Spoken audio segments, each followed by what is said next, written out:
जय गुरु जी की। मुझे नहीं पता था कि मैं अपना पहला सत्संग वो शेयर करूँगी जो सबसे बात का है, क्योंकि मैं कभी जानती भी नहीं थी कि मैं सत्संग शेयर करूँगी या नहीं। लेकिन गुरुजी ने ऐसा कर दिया कि मुझे ये सत्संग शेयर करना ही पड़ा।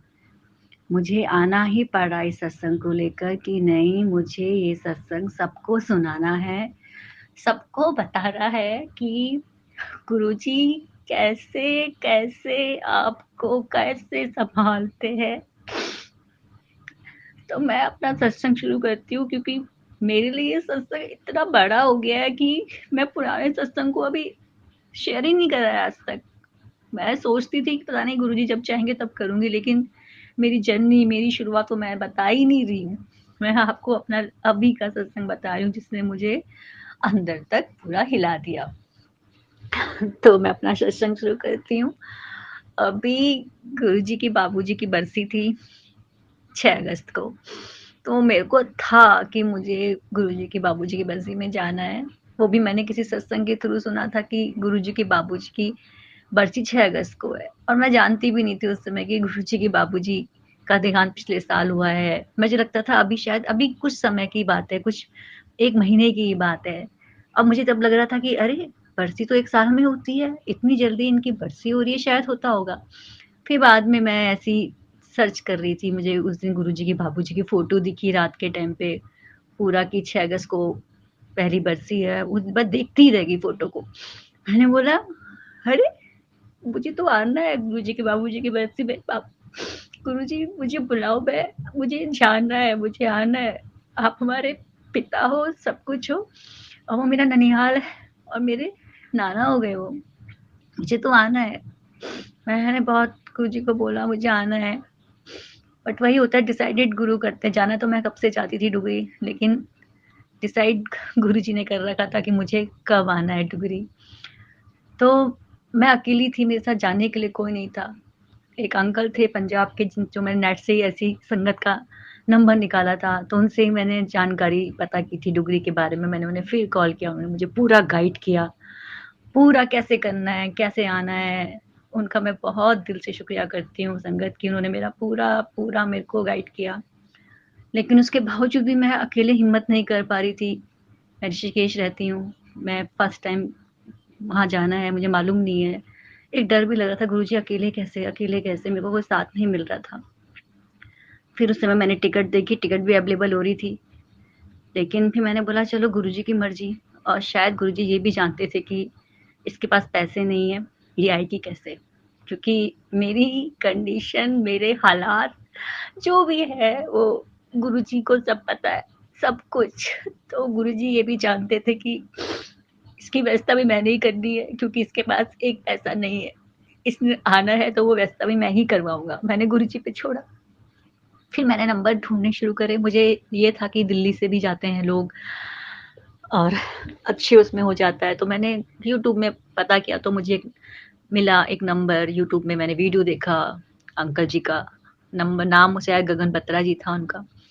मैंने उनसे बात की फ़ोन पे, तो उन्होंने बोला हाँ 6 तारीख को जा रहे हैं, लेकिन सीटें तो लगभग पूरी बुक्ड हैं, अगर होगा कुछ तो मैं बताऊँगा। तो मुझे लगा चलो गुरुजी की मर्ज़ी, होगा तो ज़रूर, मतलब होगा तो बुलावा तो ठीक है, क्योंकि वो बहुत रीज़नेबल रेट में लेके जाते हैं। 400 समथिंग में आपको पूरा ले जाना, वापस करना दिल्ली से। तो मैंने बोला शायद गुरुजी को पता है कि इसके पास इतने पैसे है ही नहीं, कुछ भी नहीं है। तो इन पैसों में शायद गुरुजी ने सोचा होगा कि मेरी बच्ची आ जाएगी। लेकिन हाँ, मैंने गुरुजी को अरदास की, गुरुजी फ़ोन भी नहीं आया। अब रह गए 2 दिन। तो गुरुजी की मर्ज़ी कि मुझे शायद कैसे आना था, मुझे अकेले आना है, मुझे किसी के साथ आना है, तो गुरुजी ने डिसाइड कर रखा था। तो ठीक 2 दिन पहले गुरुजी ने क्या करा, मेरी टिकट करवाए 4 तारीख, और मैं ये सोच में पड़ गई अब टिकट मिलेंगे कि नहीं मिलेंगे। मेरा पैसों का अरेंज किया गुरुजी ने। कहते हैं ना, गुरुजी ज़रिया बना के भेजते हैं किसी न किसी को। तो गुरुजी ने किसी को ज़रिया बना के भेजा, मेरा पैसों का अरेंज करवाया, क्योंकि संगत में बस मैं पैसों की कमी से, हाँ, प्रॉब्लम बहुत चल रही है। ऊपर से मेरे साथ फ्रॉड भी हो गया। मेरे लिए पैसे बहुत इम्पोर्टेंट थे। गुरुजी को पता है कि मेरे पैसे सारे वो फ्रॉड में चले गए। अब मेरे पास एक पैसा नहीं है, गुरुजी ने वही अमाउंट किसी के थ्रू वही अमाउंट मुझे वापस दिलाई। और मैंने बोला अब तो गुरुजी मुझे आना है, आपने तो पैसों की व्यवस्था भी कर दी। उसके बाद टिकट देखे तो कमाल की बात, टिकट अवेलेबल मिल गए। फिर मैं गई और मेरे साथ मेरा बेटा गया। बेटे को बहुत कन्विंस किया, मान ही नहीं रहा, मान ही नहीं रहा। मैं नहीं जाता, जैसे बच्चे करते हैं, मैं नहीं जाता। बड़ी मुश्किल से माना, टिकट करवाए और हम डुगरी पहुंचे। मैंने बोला गुरुजी चलो, हम ननिहाल आ रहे हैं अपने, अब आपने हमें दिखाना है, घुमाना है। मैंने गुरुजी को बोला और उसके बाद हम डुगरी की यात्रा हमारी शुरू हुई। जैसे कैसे करते हम नेट से पता करते हैं, हमें यहाँ उतरना है, हमें यहाँ करना है, हमें ऐसे जाना है। हमने पूरा करा और हमने ऑनलाइन ही मैं होटल खन्ना में लिया था, जो रेलवे स्टेशन के बिल्कुल नज़दीक में था। तो जैसे ही हम पहुँचे, रात को 10 बजे हम खन्ना पहुँचे और हम वॉक करते-करते मुश्किल से 2-3 मिनट की दूरी पे हमारा होटल आया। मैंने देखा ये हमारा होटल है और जैसे ही मैं सड़क क्रॉस करने लगी, एक गाड़ी इतनी तेज़ी से आई और मैं भी ऐसे ही रुकी और मेरा बेटा मुझे देख रहा, क्या कर रहे हो? मैं भी रुकी और गाड़ी भी रुकी, ठीक मेरे सामने, और उसमें लिखा था गुरुजी। मैंने बोला और मेरे मुँह से निकलता है, ये तो गुरुजी है। और मैं मतलब गुरुजी ने मेरा स्वागत ऐसे करा। फिर जैसे ही अंदर गई मैं रूम के यहाँ, तो एक बुजुर्ग आदमी थे, काफ़ी बुजुर्ग थे, 80 अबव होंगे। तो मैंने बोला, कह रहे हाँ जी कमरा चाहिए। मैंने बोला हाँ जी अंकल, कमरा तो हमने बुक करवा रखा है ऑनलाइन। अच्छा आ जाओ आ जाओ। तो बड़े खुश हुए। फिर हमें ले गए कमरे में, कमरा दिखाया। ठीक है, मैंने बोला हाँ जी ठीक है, कोई दिक्कत नहीं, गर्मी होगी तो ये है, सब अच्छे से उन्होंने बताया और जाने लगे। जैसे ही जाने लगे, मैं दरवाजे में खड़ी थी, अचानक बोलने लगे, तुम अकेली नहीं हो, मैं तुम्हारे साथ हूँ। मैं कहती हूँ ये क्या बोले जा रहे हैं? मैं कही हाँ जी, हाँ जी, अपना घर है अपना, अपने को कभी अकेला नहीं समझना, मैं हमेशा तुम्हारे साथ हूँ, चिंता नहीं करनी बिल्कुल भी। मैं अंदर सोच रही है बाबूजी को क्या हो गया, ये कैसे बोलने लग गए। मैंने बोला हाँ जी, अब मेरे मुँह से क्या निकलता है, वो 80 अबव हैं और मेरे वो मैं निकलूँगी तो बोलूँगी हाँ, आप मेरे दादाजी की तरह हो। तो मैंने बोला हाँ जी, आप तो हमारे पापा की तरह ही तो हो। तो कहते हैं हाँ। फिर उसके बाद उन्होंने बोला चलो जाओ, सो जाओ। और फिर मैंने बोला हाँ जी, और चिंता नहीं करनी, मैं हूँ तुम्हारे साथ। और फिर बोला जा ऐश कर। इतनी तेजी से उन्होंने वो जो बोला, जा ऐश कर।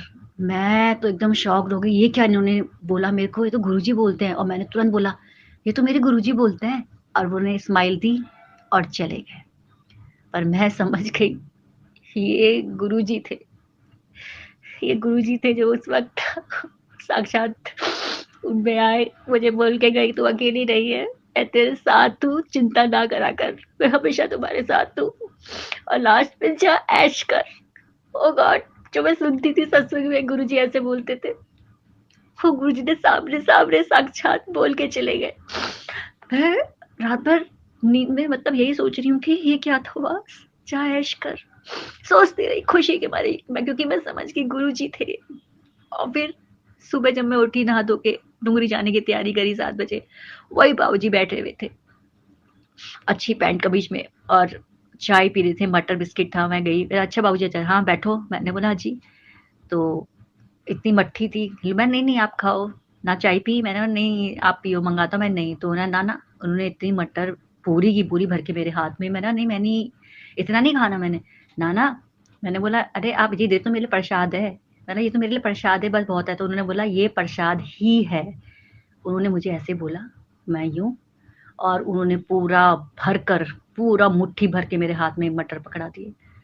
उस टाइम तो मुझे समझ में नहीं आया, बाद में समझ में आया ये गुरुजी थे जो अपनी संगत को प्रसाद हाथों में भर भर के देते थे। वही उन अंकल ने किया जब बोला कि ये प्रसाद ही है, और इतना पूरा भर के मेरे हाथ में मटर डाल दिए, सब खत्म।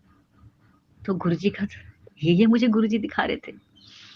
उसके बाद डुगरी पहुंचे। डुंगरी जैसे ही पहुंचे मंदिर के बाहर, तो पिकॉक ने हमारा स्वागत करा। मैंने पिकॉक को नहीं देखा, लेकिन पिकॉक ने अपनी आवाज से हमारा स्वागत किया, इतनी मधुर आवाज से। मैंने बोला गुरुजी क्या कर रहे हैं आज, तो गुरुजी बस क्या बोलूं।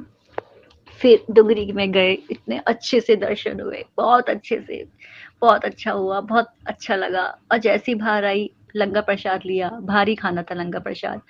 हम लेके अपने बाहर की तरफ चले, संगत सेवादार लगे थे, बहुत अच्छे सेवादार, सब इतने उससे अपना काम कर रहे थे, इतना प्यार दे रहे थे, इतने प्यार से सब मैनेज कर रहे थे, मैं क्या बोलूँ, जय गुरु जी कर रहे थे। तो चलते-चलते जब हम बाहर की तरफ जाने लगी, तो सेवादार सब खड़े हैं अपना, हम जा रहे हैं, जय गुरु जी, जय गुरु जी। सडनली एक अंकल भी थे, सेवादार, जय गुरु जी, मैंने भी स्मेल दी जय गुरु जी और मैं निकल गई। वो अचानक दौड़ते मेरे पीछे आए, रुको रुको, एक सेकंड रुको। मैंने बोला हाँ, क्या हो गया? वो जैसे आए, उन्होंने हाथ में गुरु जी का पॉकेट स्वरूप था, उसमें लिखा था ब्लेसिंग ऑलवेज। गुरु जी ने मेरे हाथ में पकड़ा दिया, ये लो। मैंने रखो रखो रखो। मैंने देखा मेरे हाथ में लंका प्रसाद है, वो मैं ऐसी हो गई, गुरु जी ने मुझे ब्लेस करा, ब्लेसिंग ऑलवेज गुरु जी। मैं इतनी खुश हुई कि ये तो अनएक्सपेक्टेड था कि ऐसे मुझे ब्लेसिंग मिलेगी गुरु जी की, इस तरह से मिलेगी। मैं बहुत खुश हुई, बहुत खुश। फिर हम अपने कमरे में पहुंचे, मैं बस यही सोचती रही कि आज गुरु जी ने मुझे कितना ब्लेस किया, जब से आई हूँ गुरु जी मुझे कितना प्यार कर रहे हैं, सब कुछ दिखा रहे हैं, अपनी प्रेजेंस दिखा रहे हैं मेरे को। फिर ऐसे करते करते गुरु जी ने मुझे इतना प्यार दिया। और फिर संगत अर्ली मॉर्निंग हमें वापस निकलना था, तो रात को हम खाना खाने के लिए बाहर गए। तो जब हम खाना खाने के लिए बाहर गए, 8 बजे करीब आए हम, 9:30 पौने 10 बजे। तो वो बाबा जी वही पूरा होटल देखते हैं, वो लेट गए थे बाहर, पलंग लगा के अपना सो गए थे।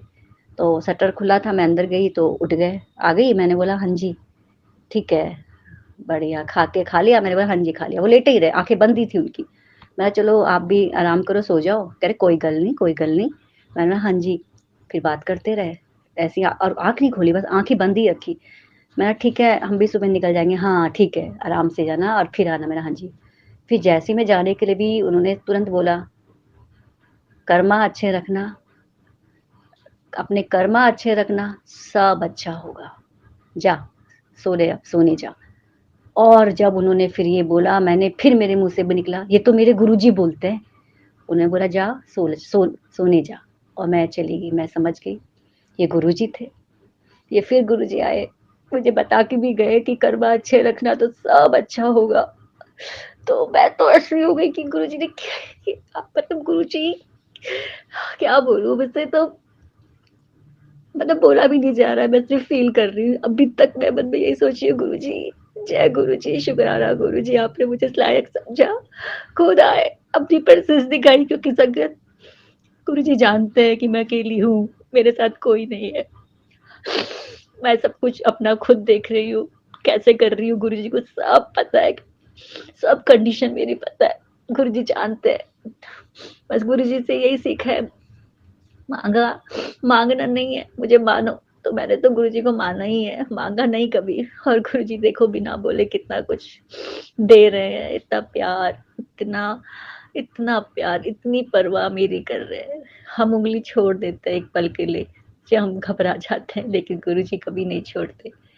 उन्होंने इतना संभाला है मुझे, इतना संभाला है कि अभी भी संभाल रहे हैं। मेरे माँ बाप नहीं है, गुरुजी को पता है कि मैंने क्या-क्या समय देखा है, क्या टाइम देखा है, इसलिए उन्होंने मुझे पकड़ा भी है। तो संगत, ये मेरा सत्संग था, जो मैं कभी नहीं सोचती थी कि ये मेरा पहला सत्संग होगा। मुझे लगता था मैं अपना सत्संग शुरुआत करूँगी अपनी स्टार्टिंग से, लेकिन गुरुजी ने संगत सत्संग करवाया तो ये वाला। तो जय गुरु जी, शुक्राना गुरु जी, जय जय गुरु जी।